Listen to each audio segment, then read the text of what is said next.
Wuthering Heights by Emily Brontë, Chapter 11. Sometimes, while meditating on these things in solitude, I've got up in a sudden terror and put on my bonnet to go see how all was at the farm. I've persuaded my conscience that it was a duty to warn him how people talked regarding his ways. And then I've recollected his confirmed bad habits, and hopeless of benefiting him, have flinched from re-entering the dismal house, doubting if I could bear to be taken at my word. One time I passed the old gate, going out of my way, on a journey to Gimmerton. It was about the period that my narrative has reached, a bright frosty afternoon, the ground bare, and the road hard and dry.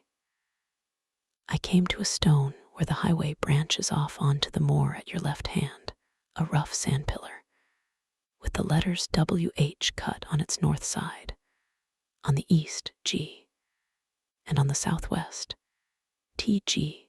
It serves as a guidepost to the Grange, the heights, and village. The sun shone yellow on its gray head, reminding me of summer, and I cannot say why, but all at once a gush of child's sensations flowed into my heart. Hindley, and I held it a favorite spot 20 years before. I gazed long at the weather-worn block, and stooping down, perceived a hole near the bottom, still full of snail shells and pebbles, which we were fond of storing there with more perishable things. And as fresh as reality, it appeared that I beheld my early playmate seated on the withered turf, his dark, square head bent forward, and his little hand scooping out the earth with a piece of slate. "Poor Hindley," I exclaimed, involuntarily. I started. My bodily eye was cheated into a momentary belief that the child lifted its face and stared straight into mine. It vanished in a twinkling, but immediately I felt an irresistible yearning to be at the heights. Superstition urged me to comply with this impulse, supposing he should be dead, I thought, or should die soon. Supposing it were a sign of death. The nearer I got to the house, the more agitated I grew, and on catching sight of it, I trembled in every limb. The apparition had outstripped me. It stood looking through the gate. That was my first idea on observing an elf-locked, brown-eyed boy setting his ruddy countenance against the bars. Further reflection suggested this must be Hareton, my Hareton, not altered greatly since I left him, 10 months since.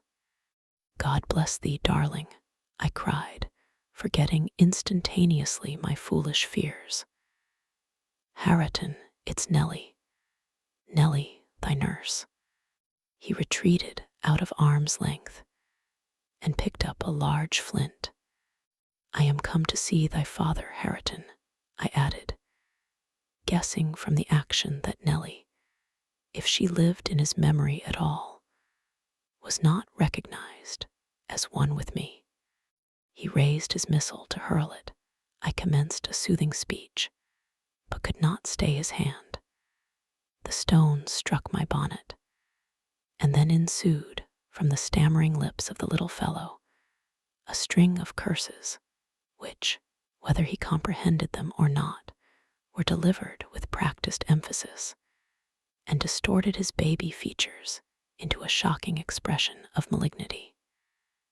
You may be certain this grieved more than angered me.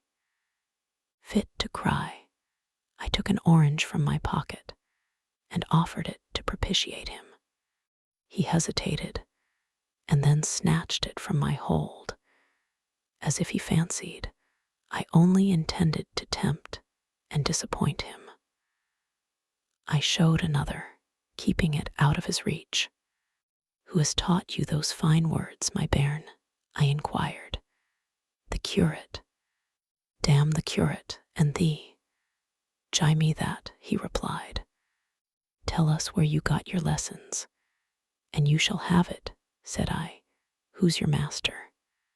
"Devil Daddy," was his answer. "And what do you learn from Daddy?" I continued. He jumped at the fruit. I raised it higher. "What does he teach you?" I asked. "Naught," said he, "but to keep out of his gate. Daddy cannot bide me, because I swear at him." "Ah, and the devil teaches you to swear at Daddy," I observed. "I nay," he drawled. "Who then?" "Heathcliff." I asked if he liked Mr. Heathcliff. "Aye," he answered again, desiring to have his reasons for liking him. I could only gather these sentences. "I know it. He pays Dad back what he jies to me. He curses Daddy for cursing me. He says I mun do as I will.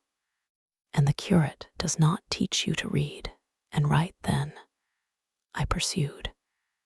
"No, I was told the curate should have his teeth dashed down his throat if he stepped over the threshold. Heathcliff had promised that." I put the orange in his hand and bade him tell his father that a woman called Nellie Dean was waiting to speak with him by the garden gate.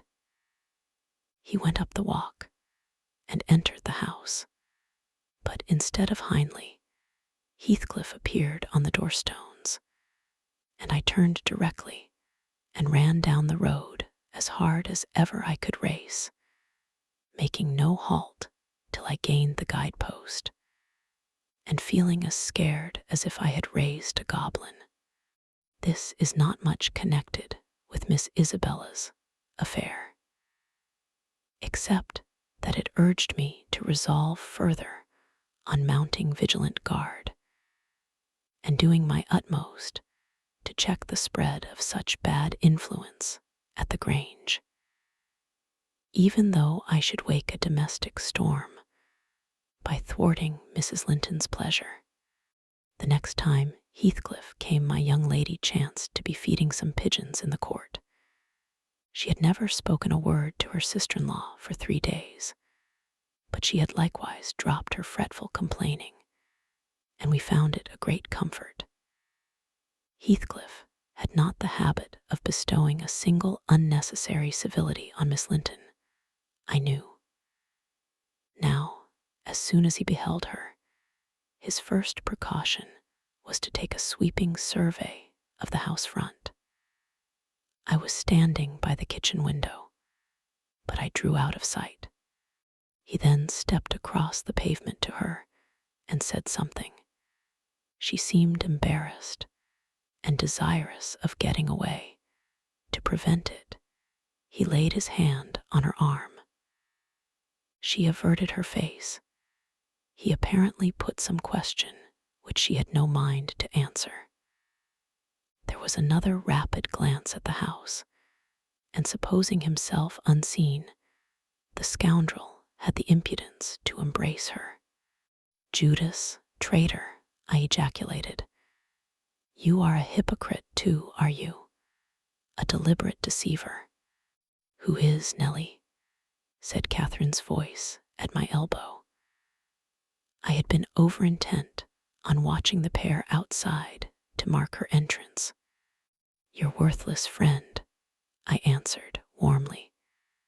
"The sneaking rascal yonder. Ah, he has caught a glimpse of us. He is coming in. I wonder will he have the heart to find a plausible excuse for making love to Miss when he told you he hated her." Mrs. Linton saw Isabella tear herself free and run into the garden, and a minute after, Heathcliff opened the door. I couldn't withhold giving some loose to my indignation, but Catherine angrily insisted on silence, and threatened to order me out of the kitchen if I dared to be so presumptuous as to put in my insolent tongue. To hear you, people might think you were the mistress, she cried. You want setting down in your right place. Heathcliff, what are you about, raising this stir?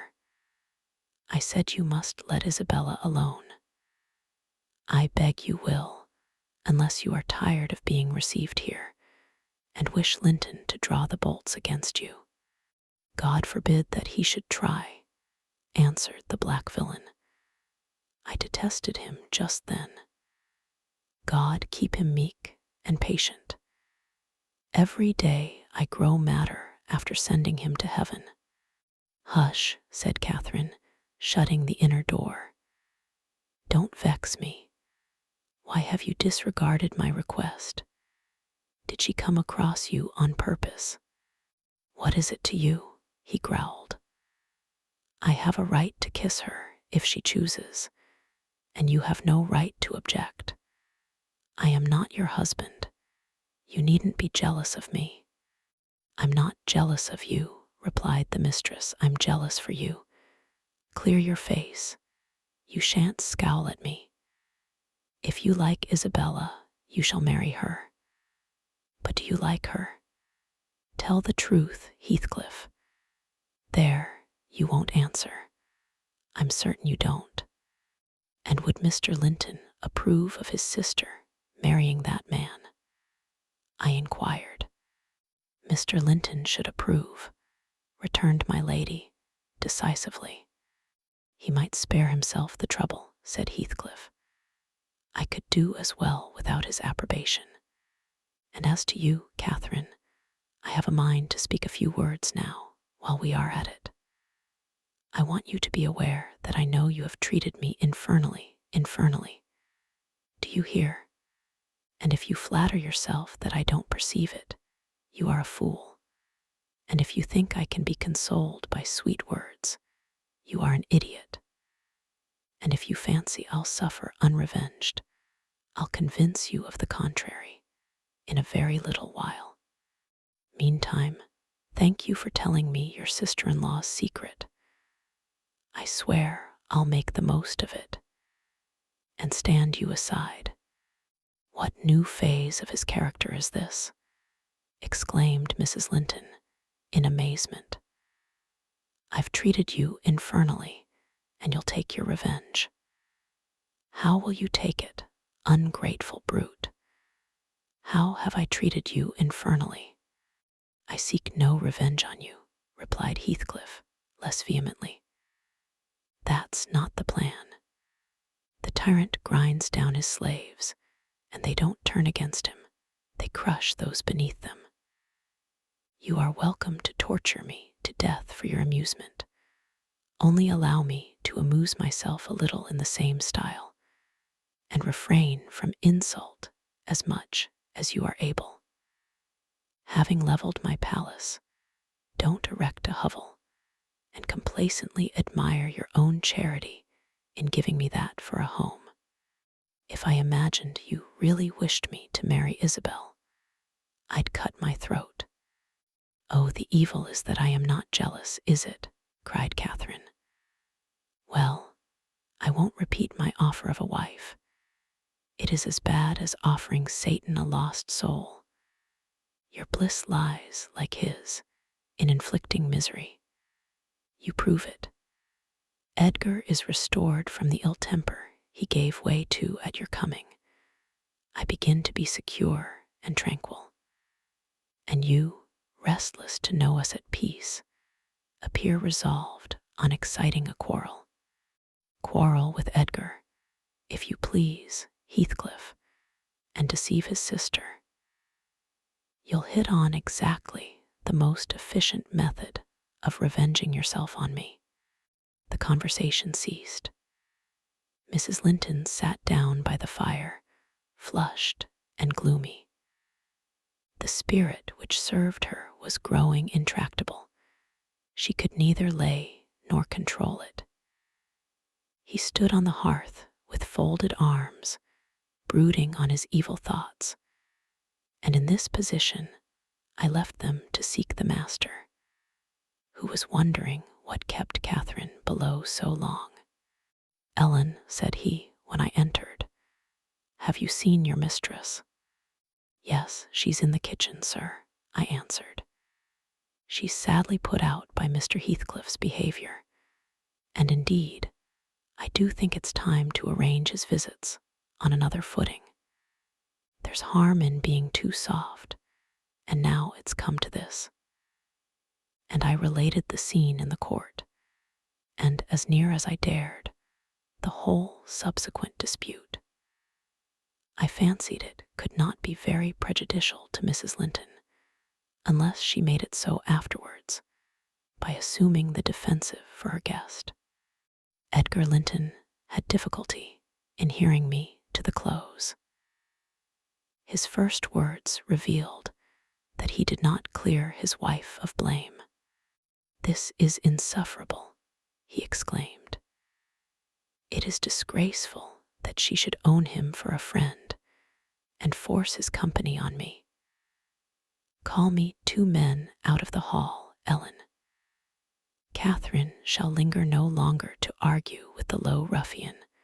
I have humored her enough." He descended, and bidding the servants wait in the passage, went, followed by me, to the kitchen. Its occupants had recommenced their angry discussion. Mrs. Linton, at least, was scolding with renewed vigor. Heathcliff had moved to the window and hung his head, somewhat cowed by her violent rating apparently. He saw the master first, and made a hasty motion that she should be silent, which she obeyed abruptly on discovering the reason of his intimation. "How is this?" said Linton, addressing her. "What notion of propriety must you have to remain here, after the language which has been held to you by that blackguard?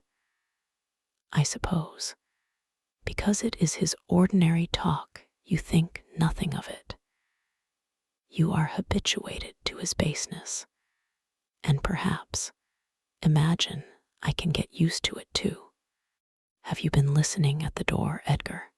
asked the mistress, in a tone particularly calculated to provoke her husband, implying both carelessness and contempt of his irritation.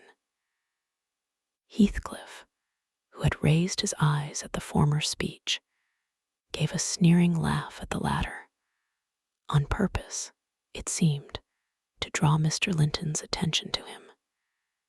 He succeeded, but Edgar did not mean to entertain him with any high flights of passion. "I've been so far forbearing with you, sir," he said quietly. "Not that I was ignorant of your miserable, degraded character, but I felt you were only partly responsible for that, and Catherine wishing to keep up your acquaintance, I acquiesced, foolishly. Your presence is a moral poison that would contaminate the most virtuous.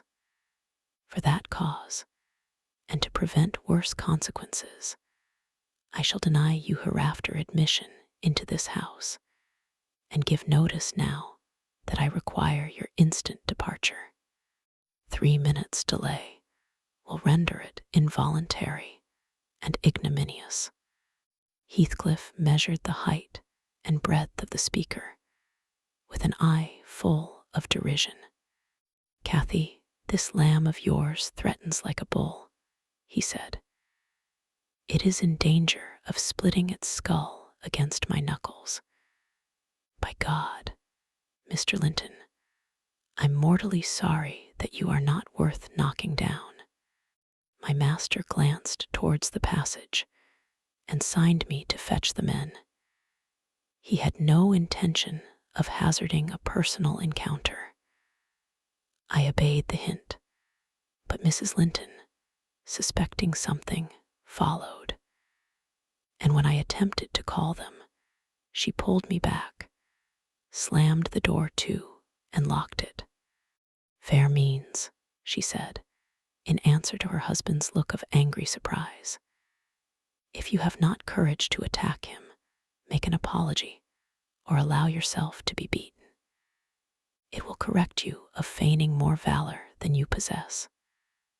No, I'll swallow the key before you shall get it.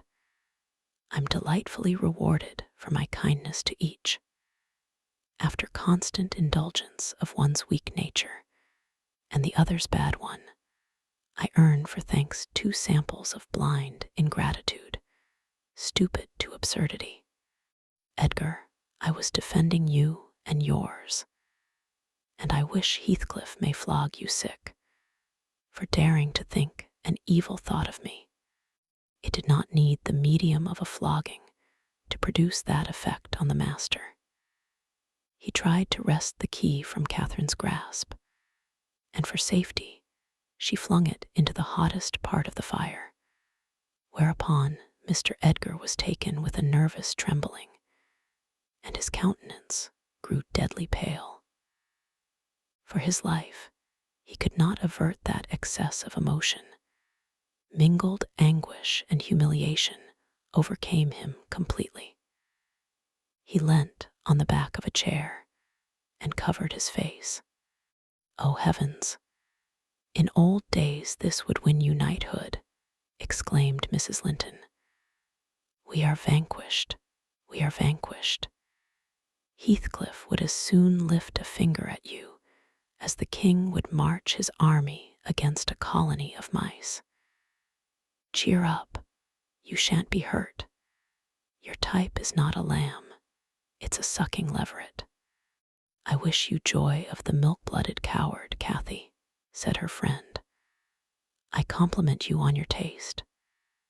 And that is the slavering, shivering thing you preferred to me. I would not strike him with my fist, but I'd kick him with my foot and experience considerable satisfaction. Is he weeping, or is he going to faint for fear? The fellow approached and gave the chair on which Linton rested a push. He'd better have kept his distance. My master quickly sprang erect and struck him full on the throat, a blow that would have leveled a slighter man.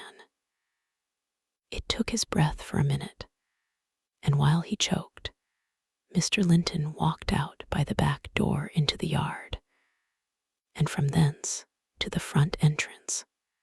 There, you've done with coming here, cried Catherine. Get away, now he'll return with a brace of pistols and 6 assistants. If he did overhear us, of course he'd never forgive you. You've played me an ill turn, Heathcliff, but go make haste. I'd rather see Edgar at bay than you. Do you suppose I'm going with that blow burning in my gullet? He thundered. By hell, no. I'll crush his ribs in like a rotten hazelnut before I cross the threshold.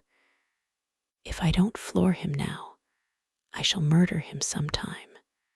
So, as you value his existence, let me get at him. He is not coming, I interposed, framing a bit of a lie. There's the coachman and the 2 gardeners.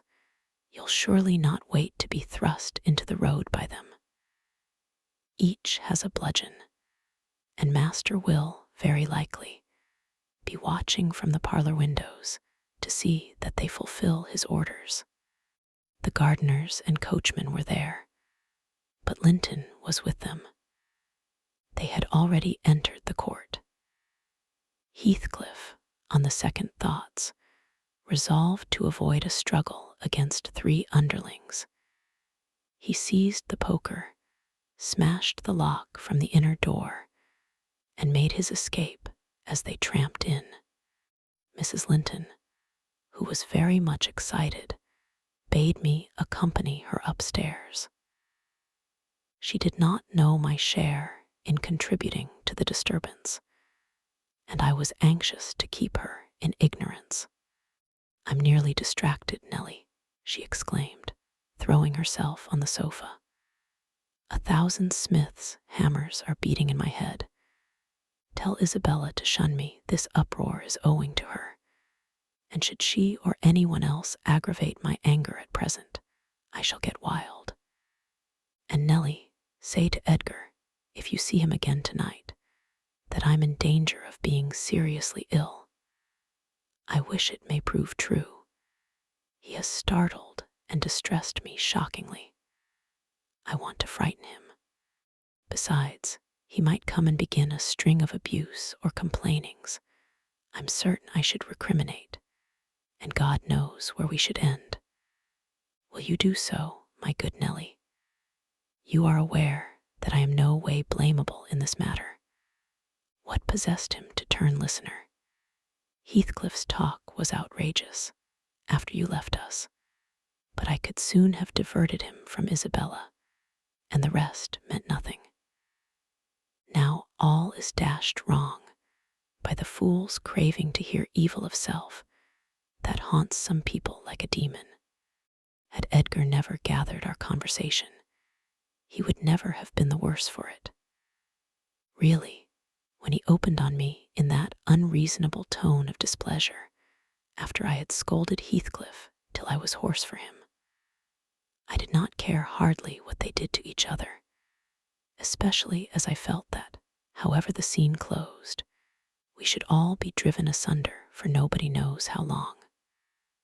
Well, if I cannot keep Heathcliff for my friend, if Edgar will be mean and jealous, I'll try to break their hearts by breaking my own. That will be a prompt way of finishing all when I am pushed to extremity. But it's a deed to be reserved for a forlorn hope. I'd not take Linton by surprise with it. To this point, he has been discreet in dreading to provoke me. You must represent the peril of quitting that policy, and remind him of my passionate temper, verging, when kindled, on frenzy. I wish you could dismiss that apathy out of that countenance, and look rather more anxious about me. The stolidity with which I received these instructions was, no doubt, rather exasperating, for they were delivered in perfect sincerity. But I believed a person who could plan the turning of her fits of passion to account beforehand might, by exerting her will, manage to control herself tolerably, even while under their influence. And I did not wish to frighten her husband, as she said, and multiply his annoyances for the purpose of serving her selfishness. Therefore I said nothing when I met the master coming towards the parlor, but I took the liberty of turning back to listen whether they would resume their quarrel together. He began to speak first. "Remain where you are, Catherine," he said, without any anger in his voice, but with much sorrowful despondency. "I shall not stay. I am neither come to wrangle nor be reconciled, but I wish just to learn whether, after this evening's events, you intend to continue your intimacy with—" "Oh, for mercy's sake," interrupted the mistress, stamping her foot, "for mercy's sake, let us hear no more of it now.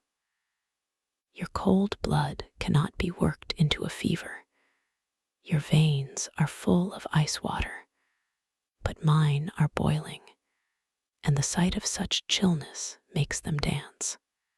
To get rid of me, answer my question," persevered Mr. Linton. "You must answer it, and that violence does not alarm me. I have found that you can be as stoical as anyone when you please. Will you give up Heathcliff hereafter, or will you give up me? It is impossible for you to be my friend and his at the same time, and I absolutely require to know which you choose." "I require to be let alone," exclaimed Catherine furiously. "I demand it. Don't you see I can scarcely stand? Edgar, you leave me." She rang the bell till it broke with a twang. I entered leisurely. It was enough to try the temper of a saint, such senseless, wicked rages.